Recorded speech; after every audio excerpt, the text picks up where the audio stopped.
Tuhan adalah sangat tepat sekali dan cocok menjelang akhir tahun kami menghitung berkat-berkat Tuhan. Seperti dalam bisnis menjelang akhir tahun adalah wajar bila kami menghitung neraca dan menyelesaikan pembukuan. Di akhir tahun ini juga kami bersyukur atas berkat-berkat Tuhan.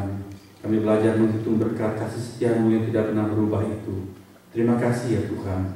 Bahkan anugerah-Mu selalu baru setiap hari bagi kami. Terima kasih. Kami hendak membuka firman Tuhan, seraya membuka hati kami juga, supaya ada tempat yang terbaik bagi benih firman Tuhan yang akan ditaburkan. Roh Kudus, berilah kami pencerahan, supaya kami mengerti kebenaran, supaya kami tidak kehilangan berkat, supaya kami berkenan kepada Tuhan dan mengerti bagaimana menjadi umat yang menyenangkan hati Tuhan. Terima kasih. Berkati anak-anak kami yang akan masuk ke dalam kelas bersama dengan para pengasuh mereka, dalam nama Tuhan Yesus. Amin.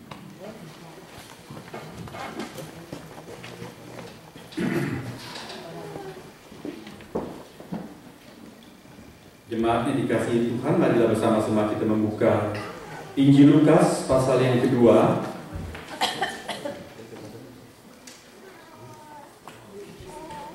Ayat 8 sampai dengan 14, kemudian juga dari kitab Nabi Yesaya pasal 57 ayat yang ke-15.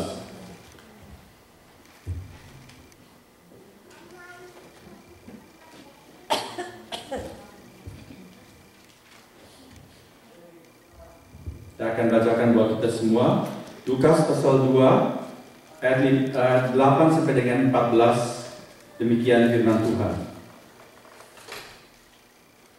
Di daerah itu ada gembala-gembala yang tinggal di padang menjaga kawanan ternak mereka pada waktu malam.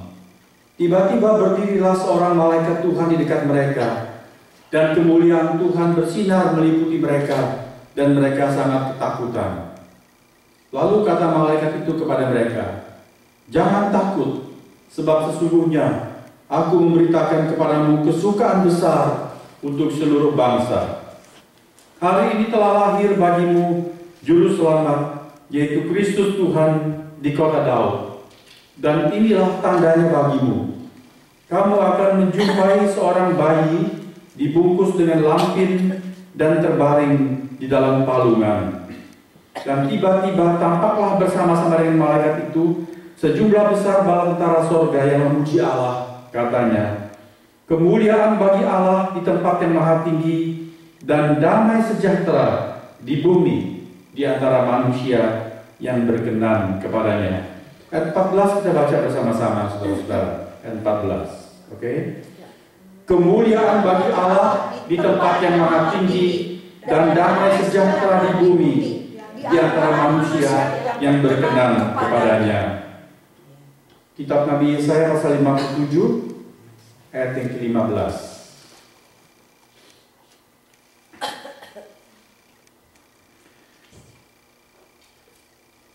Sebab beginilah firman yang maha tinggi dan yang maha mulia, yang bersemayam untuk selamanya dan yang maha kudus namanya. Aku bersemayam di tempat tinggi dan di tempat kudus, tetapi juga bersama-sama orang yang remuk dan rendah hati, untuk menghidupkan semangat orang-orang yang rendah hati, dan untuk menghidupkan hati orang-orang yang remuk. Demikian firman Tuhan. Tema khotbah hari ini adalah hadiah atau hadiratnya. Saudara-saudara, Natal dan hadiah itu seakan-akan sudah merupakan pasangan yang paten. Natal tanpa hadiah rasanya kurang pas, kurang rame. Di musim Natal, persis pada hari Natal, banyak keluarga, terutama di negeri barat, mereka punya kebiasaan di bawah pohon Natal, sudah banyak kado, lalu setiap anggota keluarga buka masing-masing kado buat mereka. Natal selalu diingatkan dengan hadiah. Di dunia bisnis ini menjadi sebuah ajang kesempatan untuk meningkatkan omset. Pada hari Natal semua sibuk, didahului oleh Thanksgiving Day, kemudian Black Friday, Cyber Monday, dan kemudian holiday shopping. Saudara-saudara, mengapa orang menghubungkan Natal dengan hadiah? Secara praktis karena itu adalah masa raya yang besar. Tentunya dalam sebuah hari raya ada kegembiraan, dan kegembiraan diwujudkan dengan saling memberi di antara para kerabat dan orang-orang dekat, orang-orang yang dikasihi. Sebagai wujud bentuk cinta, bentuk kasih, mereka memberikan hadiah. Di sekitar Natal sendiri kalau kita membaca Alkitab, memang Natal itu berhubungan dengan hadiah. Orang-orang Majus datang menyembah Tuhan dan membawa persembahan berupa hadiah buat Tuhan, emas, kemenyan, dan mur. Allah sendiri memang menyediakan hadiah sehubungan dengan Natal putranya. Betul? Siapa yang hafal Yohanes 3 ayat 16? Karena demikian besar kasih Allah kepada dunia ini, sehingga dikaruniakannya, artinya diberikannya anaknya yang tunggal, supaya barang siapa yang percaya kepadanya tidak binasa, melainkan beroleh hidup yang kekal.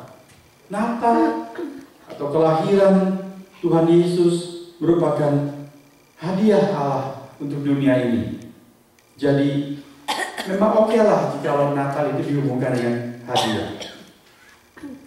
Tapi hati-hati saudara-saudara, jangan seorang begitu sibuk memikirkan hadiah Natal atau mengharapkan hadiah di hari Natal sampai kehilangan atau missing hadiah yang utama pada hari Natal. Mari kita melihat apa yang Tuhan mau berikan buat kita sehubungan dengan Natal putranya.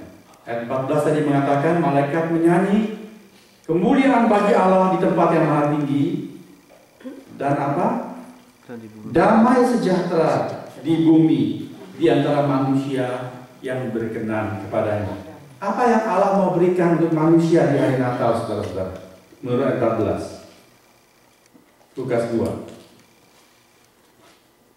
Untuk manusia di bumi diberikan apa? Damai. Damai sejahtera. Kita mungkin kurang memperhatikan hal tersebut, sebab hadiah seringkali yang diharapkan dalam bentuk-bentuk yang lain. Tapi Tuhan mau memberikan yang paling mendasar, yaitu damai sejahtera. Dalam bahasa asli adalah shalom. Apa itu shalom atau damai? Diterjemahkan dalam banyak bahasa itu damai. Apa artinya damai? Saudara-saudara, di dalam dunia orang berpikir damai itu adalah keadaan yang bebas dari peperangan. Gak ada peperangan, itu damai. Tapi apakah betul ketika tidak ada perang orang mengalami damai? Damai dalam bahasa asli shalom itu ternyata artinya luas sekali.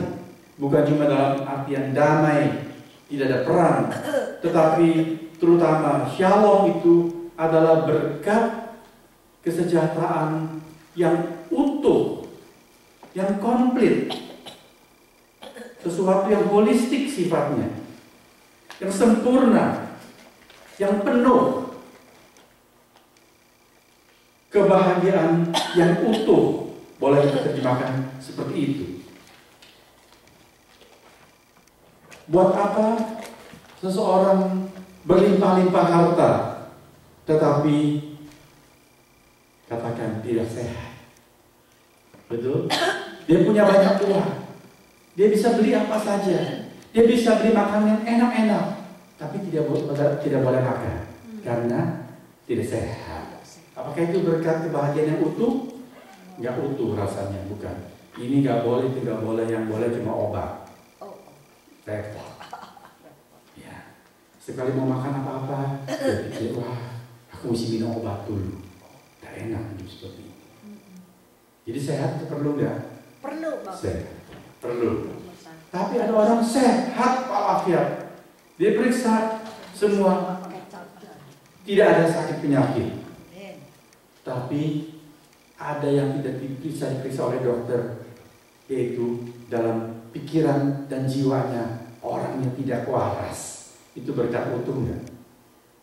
Saudara-saudara tahu orang-orang yang dirawat di rumah sakit jiwa, kebanyakan itu secara jasmania sehat luar biasa.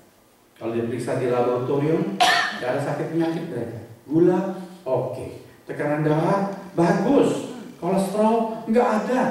Tapi sakit apa? Jiwanya. Di mana itu? Nggak tahu, di pikiran atau di jiwanya.